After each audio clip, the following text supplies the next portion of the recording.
নমস্কার, কেমন আছো তোমরা সবাই? বাজারে যেখানে এই বেল্টগুলোর এখন খুব ট্রেন্ডিং বা খুব চর্চা, এই বেল্টগুলো সবাই প্রায় শাড়ির সাথে পরে। তো এটা আমিও পরেছিলাম, লেস দিয়ে বানিয়েছিলাম। বাজারে যেখানে এর দাম 100 টাকা, সেটা মাত্র আমি 30 টাকা দিয়ে বানিয়েছিলাম। তো চলো দেখা যাক কীভাবে আমি বানিয়েছিলাম। প্রথমে 4 ইঞ্চি চওড়া 16 ইঞ্চি লম্বা একটা শাড়ির পাড় থেকে কেটে নিয়েছিলাম। এটা আমার বাড়িতেই ছিল আর কি। তো তাকে সমানভাবে পিন আপ করে নিয়ে কেটে নিয়েছিলাম ভাবে, যাতে দুভাগই সমানভাবে হয়। এই দেখো, এইভাবে কেটে নেবে যাতে সমানভাবেই ফিতেটা হয় আর কি। এটা ফিতে হওয়ার জন্য কেটে নিলাম। তারপর 4 ইঞ্চি চওড়া 4 ইঞ্চি লম্বা একটা দুপাট করে কেটে নিয়েছিলাম। এগুলো হবে লটকান, ফিতের মুখে দেওয়ার জন্য। তারপরে চলো সেলাইয়ের পালা। লেসটা যতদূর লম্বা হবে তার পিছনে একটা সাপোর্ট দেওয়ার জন্য কোনো কাপড় দিতে হবে, যাতে ওটা ফেসে না যায়।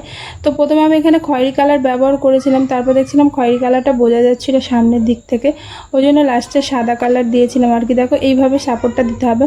এই যে দেখো, ফিতে লটকান লাগানো হয়ে গেছে। এবার শুধু এটাকে বেল্টে লাগালেই হয়ে যাবে। মিডিল অনুযায়ী এটাকে লাগাতে হবে। দেখো এই যে মিডিলে লাগিয়েছি, সেম আরেকদিকে এই মিডিল পোর্শনে লাগাতে হবে।